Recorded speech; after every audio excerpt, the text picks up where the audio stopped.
Bismillahirrahmanirrahim. Alhamdulillahirabbil alamin. Wassalatu wassalamu ala asyrafil anbiya'i wal mursalin nabiyina Muhammadin wa ala alihi wa sahbihi ajma'in. Amma ba'du. Ikhwani rahimani wa rahimakumullah. Alhamdulillah kita sudah membahas nau' yang ke-27 yaitu hadis mudabbaj. Dan juga kita sudah membahas tentang hadis al-muttafiq wal-muftariq. Sekarang kita masuk pada hadis yang berikutnya, jenis yang berikutnya, yang ke-29 dari 32 jenis, yaitu hadis mu'talif wal-mukhtalif. Mu'talif wal-mukhtalif. Kata beliau rahimahullah, mu'talifun muttafiqul khatti faqat. Wa dhidduhu mukhtalifun fakhshal ghalat. Yang namanya mu'talif dan mukhtalif adalah dua nama atau dua kata yang muttafiq, yang sama, tapi khatnya saja. Khatnya sama. Khat itu apa? Bentuk tulisan. Bentuk tulisannya sama. Beda dengan muttafiq muftariq tadi. Lafaz dan apa? Lafaznya sama ya, tulisannya apa? Lafzan wa khattan. Lafaznya dan khatnya sama. Kalau ini khatnya saja yang sama, namun lafaznya apa? Beda. Jadi dua kata atau dua nama yang memiliki khat, bentuk tulisan yang sama, namun beda bacanya, maka ini disebut dengan mu'talifun al-mu'talif wal mukhtalif. Ya, mu'talif dan mukhtalif. Ini bukan dua jenis tapi dijadikan satu. Al-mu'talif wal mukhtalif. Al-mu'talif ya ada kesamaan khat tetapi mukhtalif berbeda dalam cara membaca. Ya, contoh misalnya ikhwan, apalagi zaman dulu. Ya, zaman dulu di zaman tidak ada titik. Ya, ketika khat itu tidak ada titik. Coba antum lihat seperti ini.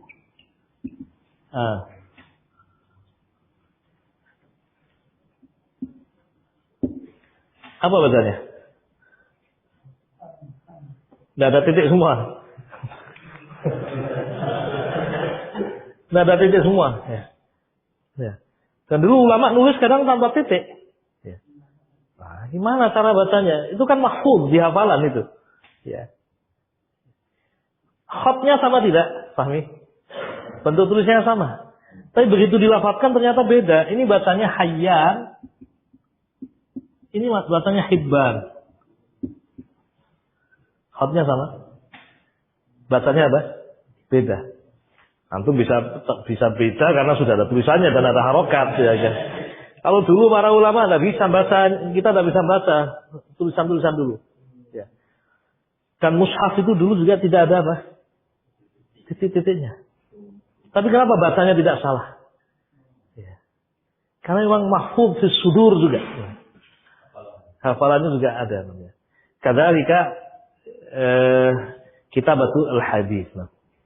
Nama-nama orang misalnya dalam sanad. Tulisannya sama, ya. Khatnya sama, tapi bacanya apa? Beda.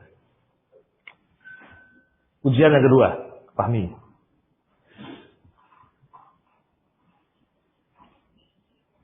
Mungkin kalau ini agak bisa baca tuh. Hah?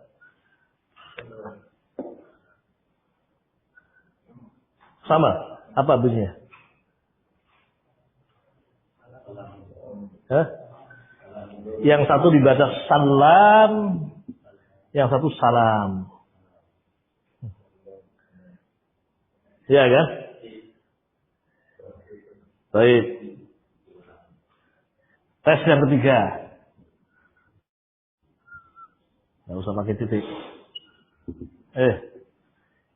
Apa bacanya ini? Hah? Bisa Hamid? Ya kan? Humaid? Ya kan? Ya seperti itulah maksudnya. Detailnya ini namanya. Kalau kita sudah bicara dalam sanad, ini kalau sampai salah baca bisa salah orang. Ya. Ya kan? Haddatsani Hamid. Padahal Humaid. Begitu cari Hamid siapa? Nggak ada namanya Hamid misalnya. Atau misalnya ternyata Hamid dhaif. Padahal sudah dari Humaid yang sikoh. Kan fatal di situ. Ya. Makanya ilmu ini penting. Ya. Tidak dianggap remeh. Ada kitab-kitab khusus yang mengumpulkan ini. Ya. Dan tebal-tebal kitabnya. Ya. Kitabnya tebal-tebal. Ya. Tentang apa namanya? Tentang yang membahas khusus masalah apa? Ya. Mukhtalif dan apa? Mukhtalif. Ya. Baik. Ada kitab-kitab khusus yang menulis masalah itu. Ya. Sehingga masalah muslimin ikhwatul kiram, ini yang dimaksud dengan apa namanya? Hadis mukhtalif dan mukhtalifun dan mukhtalif. Mukhtalif itu bukan sama persis, khotnya yang sama. Khotnya yang sama. Ya. Titik komanya tidak dibahas. Ya. Khotnya sama. Ya. Tapi mukhtalif berbeda. Berbeda bacanya, otomatis juga berbeda apa? Orangnya. Beda dengan tadi, muttafiqun muftariq. Muttafiq betul-betul sama, khotnya sama, bacanya juga apa? Sama. Ya, kalau dikasih titik koma juga sama, tapi bunyinya sama juga hewan, orangnya beda. Sama-sama Sufyan, tapi orangnya beda. Ini yang namanya mukhtalifun wa mukhtalif. Contohnya, ya, seperti tadi Hamid, Humaid, Hibban, Hayyan, ya. Kemudian Salam dan Salam. Ada faedah penting ikhwan, ya. Ada sahabat yang dulunya Yahudi, kemudian masuk Islam. Siapa? Abdullah bin Salam atau bin Salam? Salam.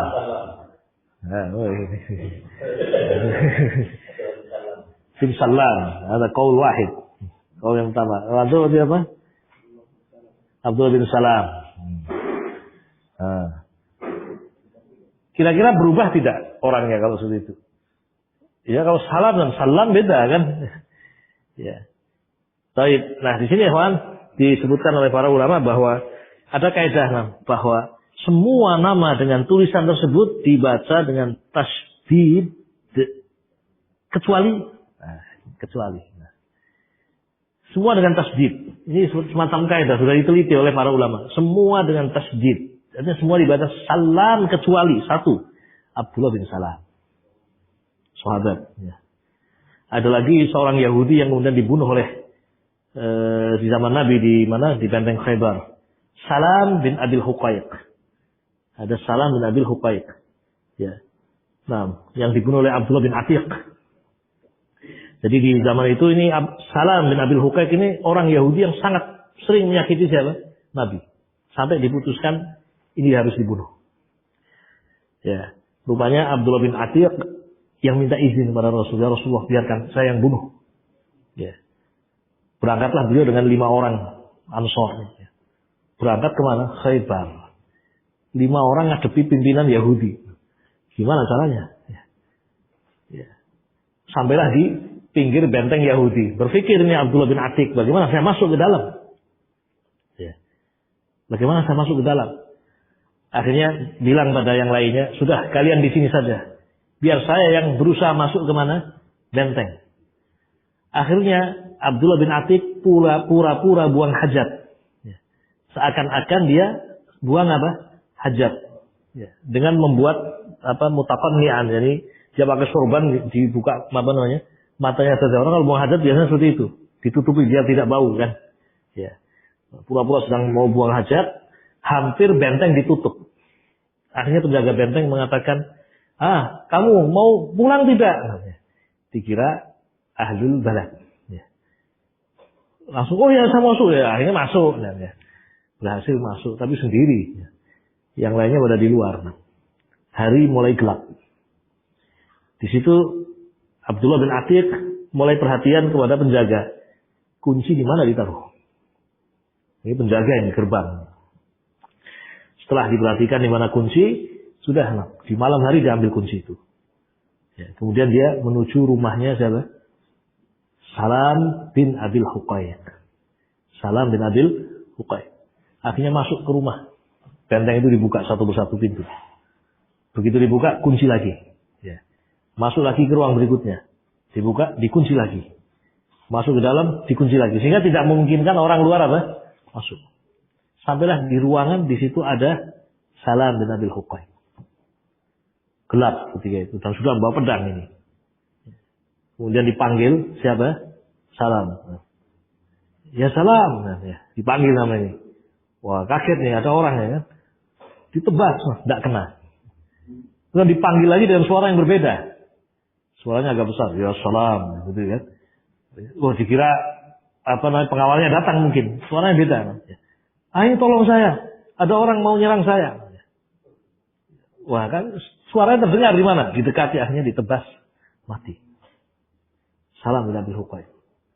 Mati, kemudian setelah mati, mulailah dibuka lagi. Pintu keluar, dikunci lagi. Sampai akhirnya terakhir di gerbang jatuh. Abdullah bin Atik jatuh, patah kakinya.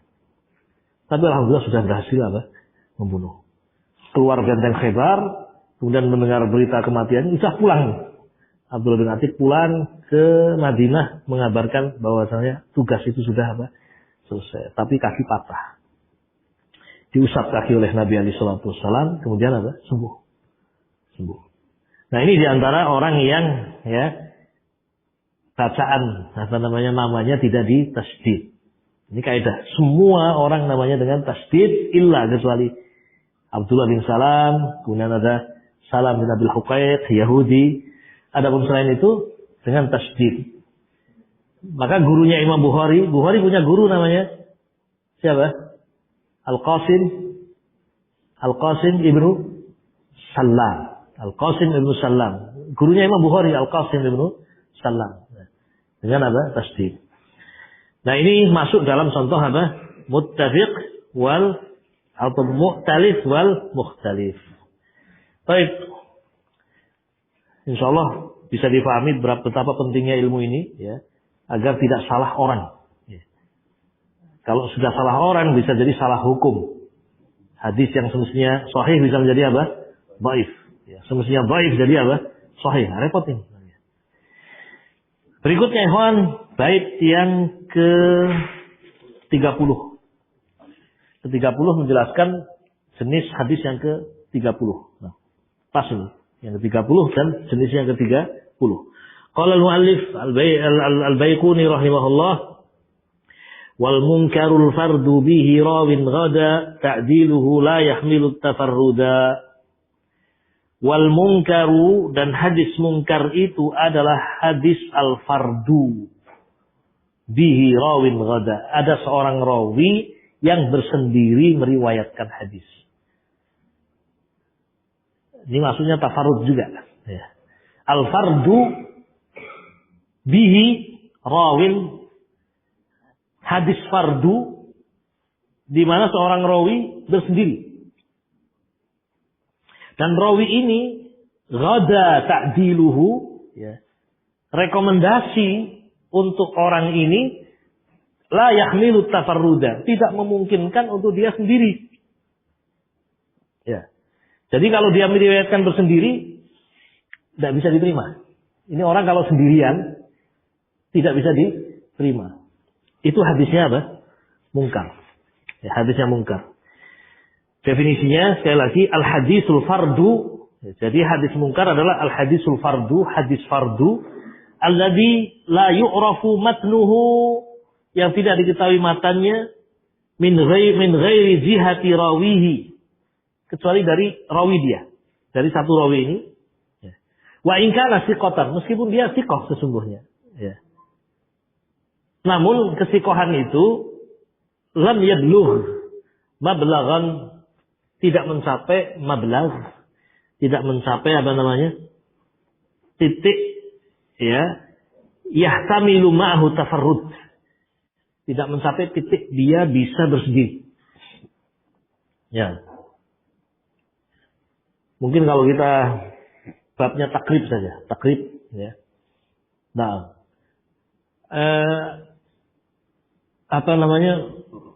Fahmi ini kan sosok yang insya Allah kuat dan sehat, ya kan? Ya, kuat dan sehat. Ya. Itu rekomendasinya, ya. Dia kuat dan sehat, hanya sikoh. Ya. Tapi kalau antum suruh bawa batu, ya, sebesar apa namanya 75 kilo, kira-kira bisa enggak? Jangan-jangan bisa ya. Ya, tidak bisa ya, tidak bisa. Batu 75 kilo. Wah, 75 kilo. Tapi sesungguhnya dia kuat sesungguhnya. Tapi tidak bisa bawa sendiri.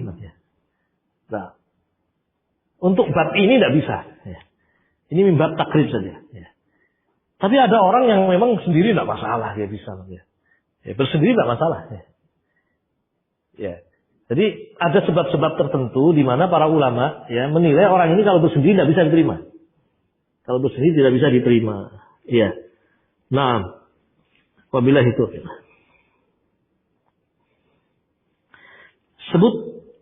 disebutkan contoh. Saya akan bacakan contoh ya. Al-Imam Nasa'i rahimahullah dan Ibnu Majah meriwayatkan dari Abi Zukair. Ada seorang rawi namanya Abu Zukair meriwayatkan dari Yahya bin Muhammad bin Qais. Dari Hisham bin Urwah, dari ayahnya. Ayahnya Urwah bin Zubair, dari Aisyah. Ya. Ini keluarga saling meriwayatkan. Ya. Nah, Hisham bin Urwah, ya, meriwayatkan dari ayahnya Urwah bin Zubair. Urwah bin Zubair siapanya Aisyah?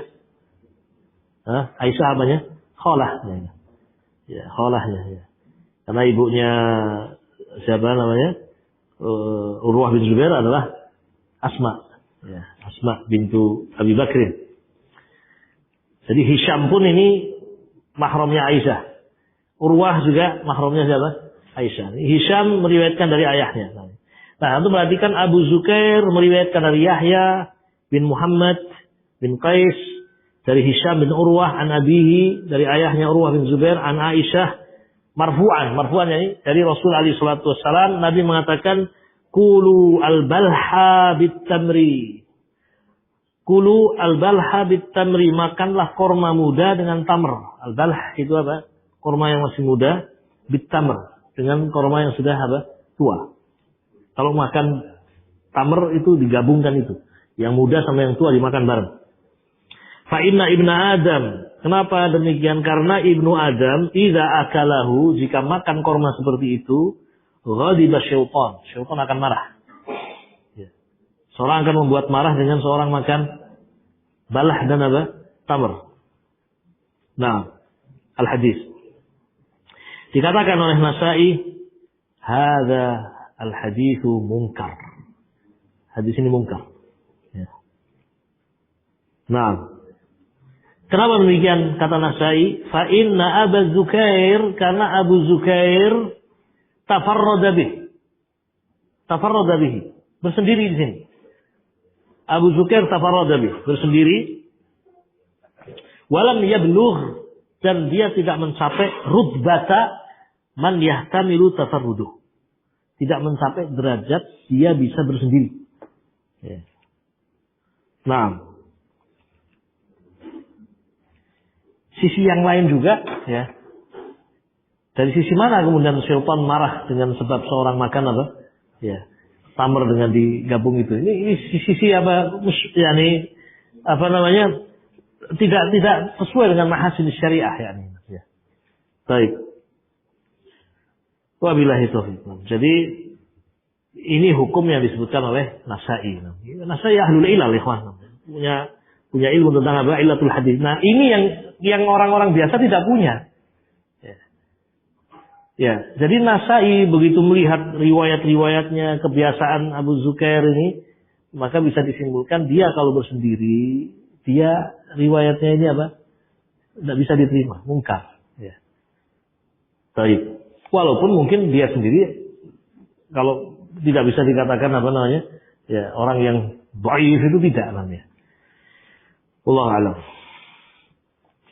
Kemudian berikutnya, ikhwan, ya, setelah menyebutkan hadis mungkar, ya, baik, atau sebelumnya, ikhwan, ini ta'rifnya mutaqaddimin. Jadi mutaqaddimin seperti Nasa'i dan seterusnya memberikan apa namanya ta'rif seperti itu namanya.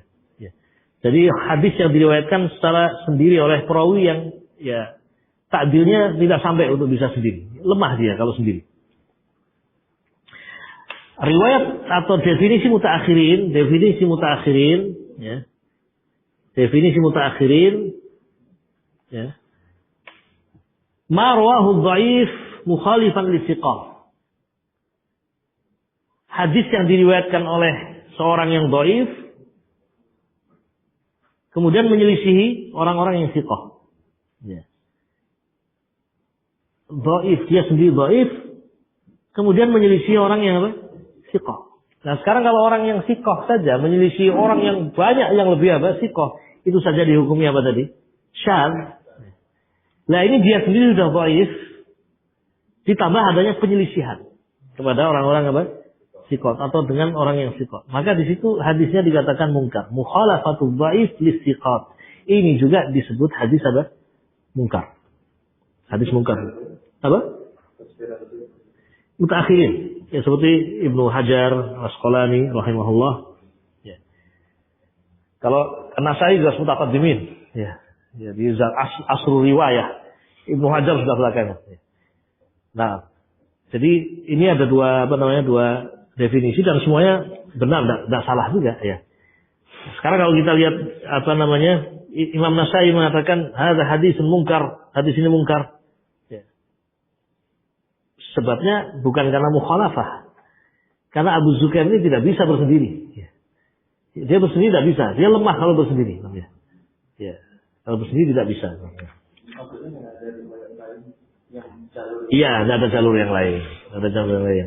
Dia tafarrud dan tafarrud dia tidak mungkin. Tapi kalau sekarang saya tanya, seandainya yang ya tafarrud bihi, misalnya yang bersendiri adalah Imam Malik, kira-kira bagaimana? Sudah Imam Malik ya kan orang enggak. Atau Syu'bah bin Hajjaj bersendiri, wah sudah. Syu'bah bin Hajjaj bersendiri, tidak masalah ya kan. Ya, bersendiri. Ibarat orang yang kuat tadi, ya. Kalau virus mungkin insya Allah 75 kilo bisa, insya Allah sendiri bisa, ya, tidak masalah ya kan. Kalau Fahmi, tidak cukup, saya tak percaya.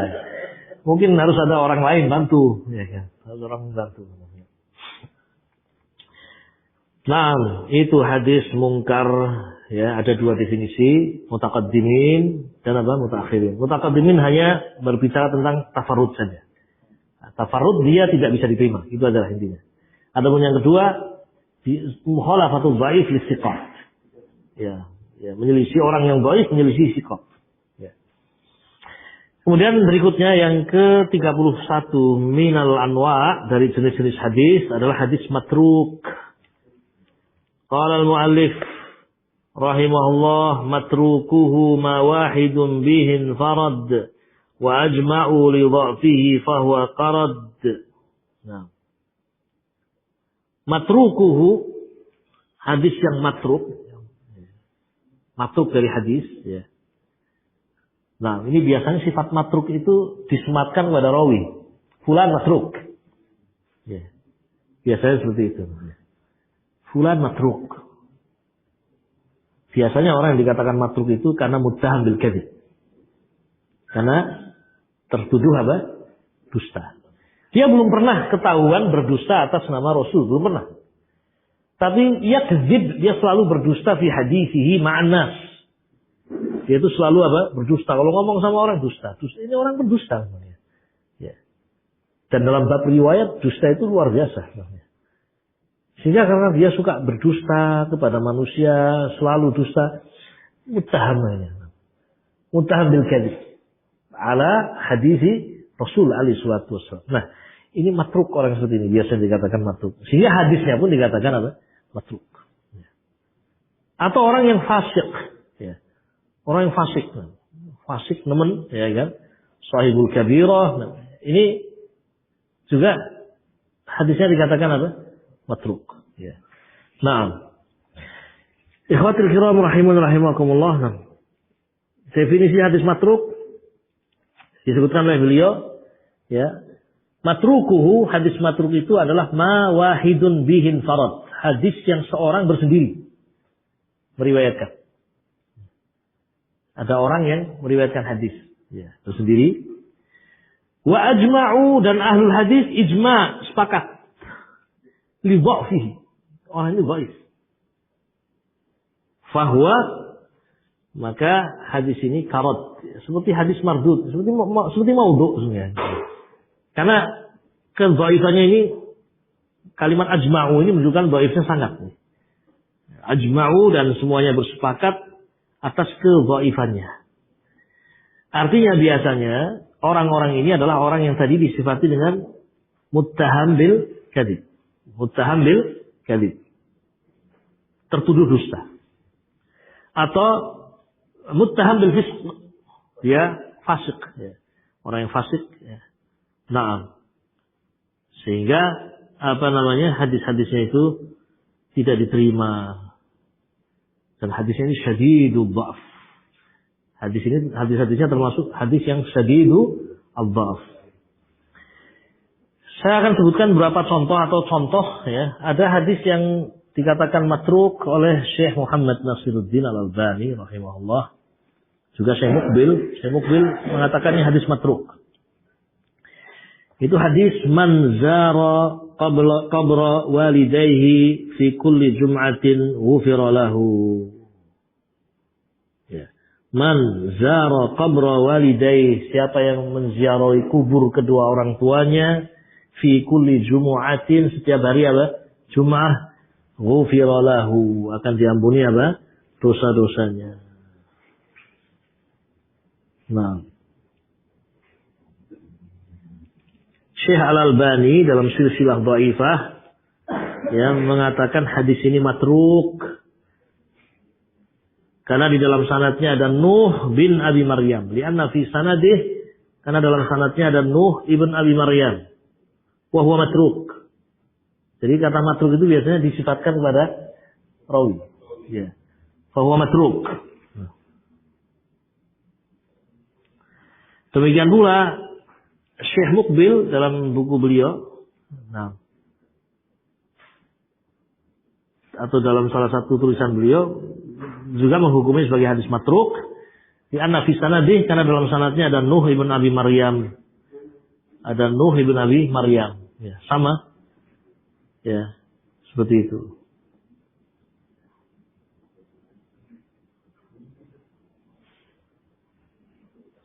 Hada bil ikhtisar.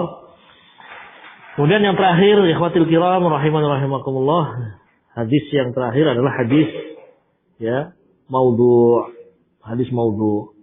Ya. Dan sesungguhnya dia bukan hadis. Ya. Artinya kan bukan ucapan Nabi alaihi salatu wasallam. Penisbatan kepada Nabi itu tidak benar. Ya. Tetapi karena ya mereka menisbatkan kepada Nabi, dari sisi itu makanya dikatakan hadis. Qala al-muallifu rahimahullah al-Baiquni wal kadhibul mukhtalaqul masnu'u 'ala an-nabi fadzalikal mawdu'u. Wal kadhibu, dan al-kadhib hadis dusta, al-mukhtalaqu itu yang dibuat-buat ya, atau yang direka-reka, al-masnu'u dibuat-buat ya. Jadi hadis dusta yang direka-reka, dibuat-buat, ala nabi, atas nabi, dinisbatkan kepada nabi, fadzalikal mawdu'u, maka itulah hadis apa? Maudhu'. Itu hadis maudhu'. Nah, dan hukum meriwayatkannya kepada manusia haram. Tahrumu riwayatuhu linnas illa, kecuali mubayyinan, kecuali untuk menjelaskan kemaudhu'annya kepada manusia, kecuali itu tujuannya. Nah,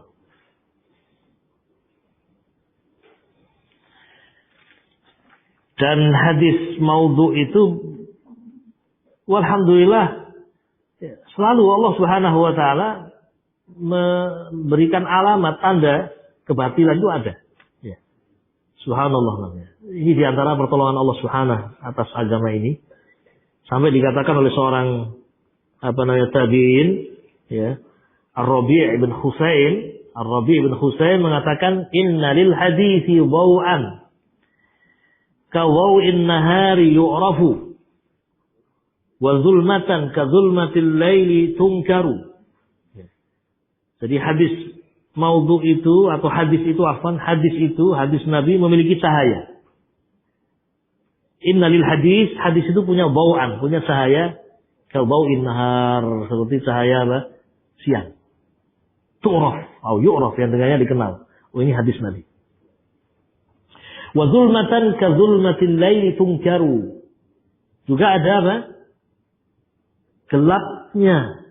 Kalau memang gelap, itu ada kegelapan yang tampak kemudian diingkari. Ya. Nah, dan ahlul hadis sangat merasakan itu. Sampai Ibnul Qayyim dalam kitab beliau Al-Manarul Munif fi As-Sahih wa Dhaif, ini juga kitab tentang hadis maudhu. Ya, kitab Al-Manarul Munif. Ya. Itu sampai beliau menceritakan ulama itu, ahlul hadis, karena sudah bergaul dengan apa? Hadis itu sampai menjadi darah dagingnya. Sudah mendarah daging. Itu begitu mendengar hadis yang aneh, dia akan langsung apa? Ada suatu hal yang aneh. Sensor betul. Ya. Ya sama seperti misalnya antum bergaul dengan apa namanya? Istri antum sudah paham betul. Suatu saat ada orang yang mengatakan istri antum mengatakan seperti ini. Tidak mungkin. Saya mengatakan seperti ini. Saya tahu persis, tahu betul dia. Tak mungkin ngomong begini. Karena paham sekali. Nah, itu saja manusia biasa. Apalagi Rasul alaihi salatu wasallam yang memang muayyad. Ya. Dilindungi oleh Allah, dibela oleh siapa? Allah Subhanahu wa taala. Sehingga memang ada bau kabau'i al-lail al-dhaw'in nahar yu'raf wa zulmah ka zulmatil lail tunkar. Naam. Wallahu a'lam bishawab. Hadis maudhu ini banyak apa namanya pembahasannya. Ya. Saya sebutkan sebuah kisah mungkin agak panjang ya. Ya. Ini diantara salah satu tanda bahwasanya hadis itu palsu ketika hadis itu menyelisih Al-Quran satu. Atau menyelisih apa? Sunnah. Ya. Baik. Atau menyebutkan pahala yang sangat besar atas amalan yang sangat remeh. Ya. Atau menyebutkan azab yang sangat pedih atas amalan yang sesungguhnya mungkin makruh. Ya. Ya. Kemudian juga yang kelima, bahasanya yang hambar. Ya. Bahasanya Nabi itu sosok yang diberi kefasihan, ya, kemudian sosok yang diberi jawami'ul kalim. Ya, kemudian kok bahasanya seperti ini. Itu sensor sudah langsung memberikan tanda. Ada sesuatu. Walaupun kemudian juga diteliti lagi dengan sanadnya dan seterusnya. Itu ada sensornya. Saya akan bacakan sebuah hadis, ikhwatil kiram. Hadis ini bisa dibaca dalam kitab Al-Azamah karya Abu Syekh, ya. Kisah cukup panjang, namun saya sebutkan bil ikhtisar. Nah, antum bisa mendengar kisah ini ya. Ada penyelisihan terhadap Al-Quran dan Sunnah. Jadi disebutkan oleh Abu Syekh dengan sanad, ya, sampai kepada Wahab ibn Munabbih. Sampai kepada Wahab bin Munabbih. Anna Uj ibn Uq kanat ummuhu min banati Adam alaihissalam. Ada seorang namanya Uj bin Uq. Ya. Ini termasuk dari apa namanya? Nah, ummuhu, ibunya dia ini min banati Adam. Dari putri-putrinya siapa? Nabi Adam. Berarti apanya ini? Uj bin Uq. Cucu. Cucunya Nabi Adam. Ya. Baik. Bahkan lahirnya disebutkan kanat min ahsanihin, ibunya itu termasuk yang paling cantiknya dari putri-putrinya Adam. Wa ajmalihin. Wa kana Uj mimman wulida fi dari Adam. Termasuk diantara yang dilahirkan di rumahnya Adam alaihi salatu wassalam. Wa kana jabbaran. Dia seorang yang bengis. Ya. Seorang yang apa? Yang bengis. Ya. Ini kita sebutkan di sini karena dalam kutub tafsir disebutkan. Ya. Di Ibnu Katsir, kisah ini disebutkan bab yakni kisah itu disebutkan ya. Atau di kitab-kitab tafsir ya. Nah, disebutkan tentang Uts bin Uq ini ya, tingginya itu luar biasa. Tingginya 800 hasta. Ya. Dalam riwayat, sebagian riwayat mengatakan 3.333 hasta. Tingginya. Ya. Baik. Lebar dadanya 400 hasta. Ya. Luar biasa. 200 meter dadanya. Tingginya 800, berarti 400 meter. Ya. Kalau yang 3.333 berarti sekitar 1.600. 1,5 kilo tingginya. Luar biasa. Ya. Tingginya 800 hasta, lebarnya 400 hasta. Dan hidupnya cukup panjang sampai hidup di zaman Nabi Musa. Ya. Bani Israel. Berarti melewati zamannya Nabi Nuh. Ya atau tidak? Ya, Nabi Nuh. Nabi Musa kan setelahnya. Ya. Jadi termasuk susunya Adam, lahir di rumahnya Adam, tingginya seperti itu, ternyata tumbuh besar sampai tingginya seperti itu, dan hidup sampai masa Nabi Musa alaihi salatu wassalam. Dan di zaman Nabi Nuh, dia datang kepada Nabi Nuh. Tolong saya dibawa naik ke bahteramu. Ya, naik perahu. Kata Nabi Nuh, aku tidak diperintahkan untuk membawamu. Ya, akhirnya tidak ikut perahunya Nabi apa? Nabi Nuh. Pergilah engkau wahai Musa Allah. Jadi terjadilah banjir apa? Banjir besar. Ya. Nah, ketika banjir besar itu, air hanya sampai di pinggangnya. Ya, luar biasa kan? Asik juga ceritanya. Ya. Ya. Baik. Disebutkan dalam kitab tafsir ada disebutkan. Ya. Kemudian dia kalau masuk laut tak tenggelam ya namanya. Ya. Antum saja tak tenggelam kan? Kalau masih di pantai. Iya kan? Artinya dia masuk pantai, enggak ada sisi dia. Enak tinggal nangkap, disebutkan kalau nangkap dia tinggal masukkan tangannya ke dalam apa? Untuk dapat ikan. Kemudian tangan diangkat, didekatkan matahari, ya, bakar ikan. Ya. Bakar ikan, ya. Lalu mengangkatnya dengan tangannya ke udara, ya, kemudian memasaknya dengan panas matahari, kemudian memakannya, ya, makannya. Baik. Ya, ya. Asik ya cerita ya, subhanallah namanya. Sampai di zaman, sekarang sebab kematiannya itu bagaimana? Di zaman Bani Israel, Nabi Musa, ketika itu Bani Israel sedang berada di muaskar, ya, sedang berkumpul, ya. Kemudian apa namanya? Siapa? Nah, Uts bin Uq ini mengambil batu besar, ya, seluas perkemahan ini. Rencananya mau membunuh Bani Israel, mengangkat, mau dijatuhkan, ya. Diangkat, ya. Diangkat, ya.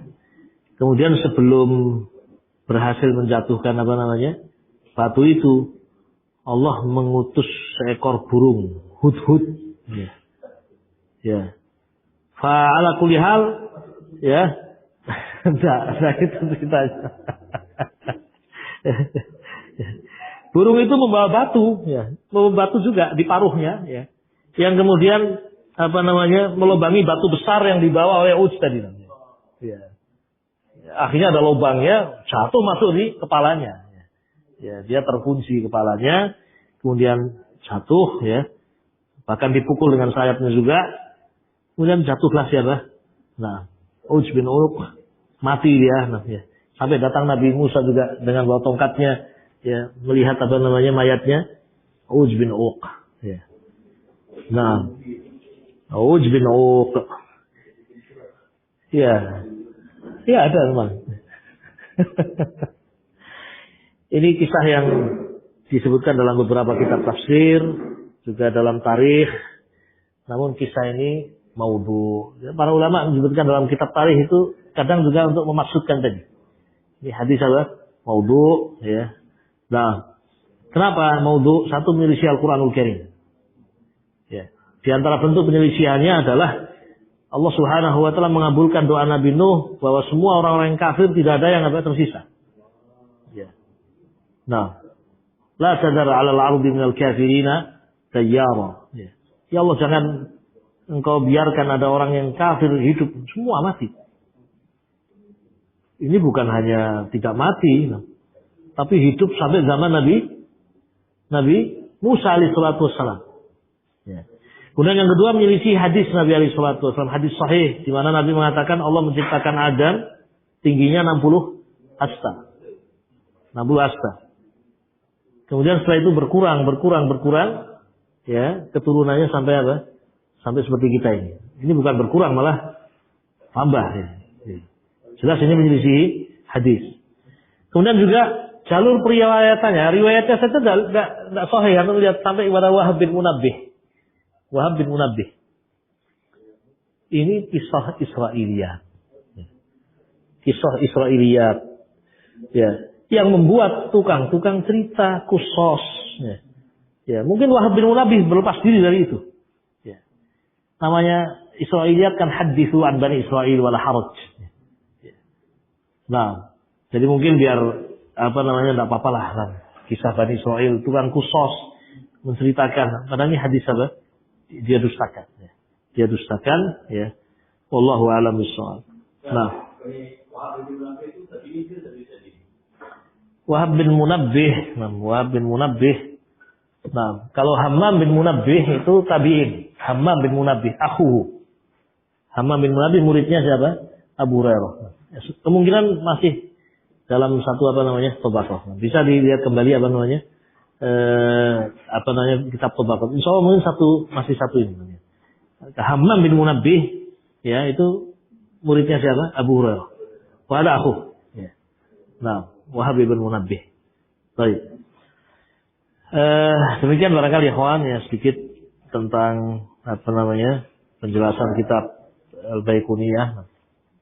Fi al-khitam ya di akhir pembahasan ikhwan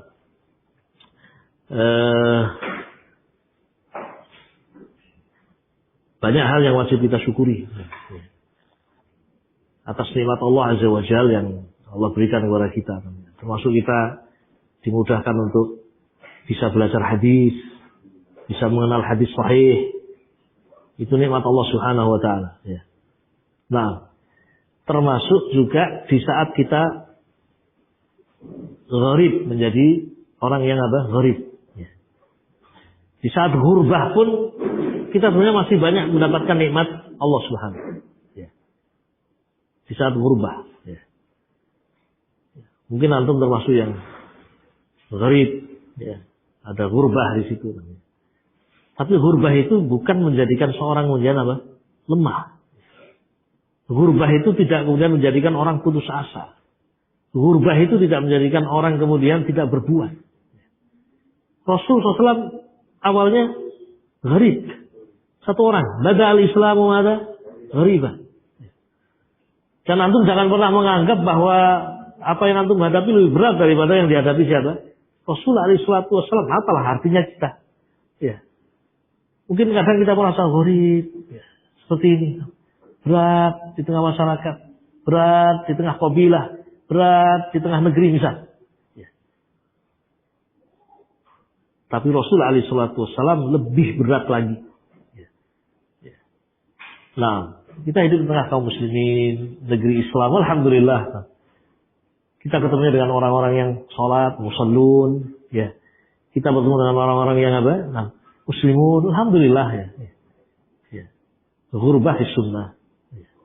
Nah, jadi ghurbah itu jangan menjadikan seorang kemudian lemah. Justru yang pertama tentu bersyukur kepada Allah karena berarti dipilih oleh Allah Subhanahu wa taala. Baik, Rasulullah SAW mengatakan fatuba lil ghuraba. Tuba lil ghuraba. Itu doa, ya. Nah, di situ ikhwan ya juga mendorong kita untuk berbuat. Ya. Berbuat untuk selalu mengisi kegurbahan itu dengan sunnah. Alhamdulillah, ikhwan hukum di sini, ikhwan semua, antum semua, alhamdulillah. Kita juga melihat al-hirus semangat, ya. Ada durus yang dilakukan semampu antum semuanya, ya. Mungkin dengan streaming, ya. Antum ikuti itu, ikhwan. Karena itu akan memenuhi sohaif a'malikum. akan memenuhi apa? Sohaif, lembaran-lembaran amalan. Baik, duduk untuk mendengarkan pembahasan kajian-kajian rutin, ya, kitab, hadis dibahas. Nah, itu yang dilakukan. Antum semangat ya, untuk menuntut ilmu. Kemudian juga memurojaah apa yang sudah ada. Saya kira sudah banyak yang dipelajari. Sudah banyak yang dipelajari hadis, Arba'in Nawawiyah, kitab Riyadhus Shalihin, Kutubul Aqidah, Aqaid Ahli Sunnah wal Jamaah. Ya. Mumpung masih ada sisa umur, ya, masih ada sisa hidup, ya. Itu kita manfaatkan. Nah, kita berusaha untuk mendakwahkan semampu kita, mendakwahkan kepada istri, anak, ya, keluarga, agar kita termasuk di antara yang diselamatkan dari kerugian. Ya, sebagaimana Allah firmankan dalam Al-Qur'anul Karim, "Wal 'asri innal insana lafi khusrin illa alladziina aamanu wa 'amilus shalihat wa tawassaw bil haqqi wa tawassaw bis sabr." Orang yang selamat dari kerugian adalah mereka yang beriman, beramal soleh, tawassaw bil haqq, saling nasihat-nasihati dengan apa? Al-haq, dan tawassaw bis sabr. Wa fi hadzal zaman, ikhwan, di zaman ini juga banyak sesungguhnya kemudahan yang Allah berikan kepada kita. Ya, durus masyayikh juga bisa kita dengarkan langsung. Ya. Durus masyayikh yang sudah wafat juga bisa kita ya, download, kita unduh. Bahkan bukan hanya suaranya saja, sautiahnya, sampai transkripnya sudah ada. Ya. Nah, bahkan ketika kita tidak bisa menerjemahkan transkrip dengan baik, ya, ada aplikasi atau apa yang bisa membantu penerjemahan pun ada. Ini zaman ini luar biasa. Ya. Tetapi kita yang mungkin harus selalu mengaca dan melihat ya, bagaimana kita memanfaatkan segala kesempatan yang Allah Subhanahu wa taala berikan.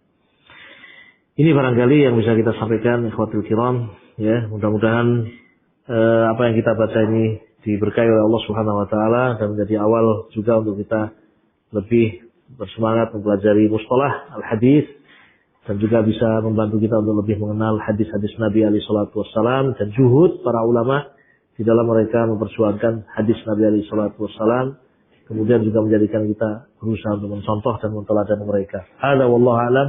Wa sallallahu wasallam ala nabiyyina Muhammad wa ala alihi washabihi ajma'in. Alhamdulillahirabbil alamin.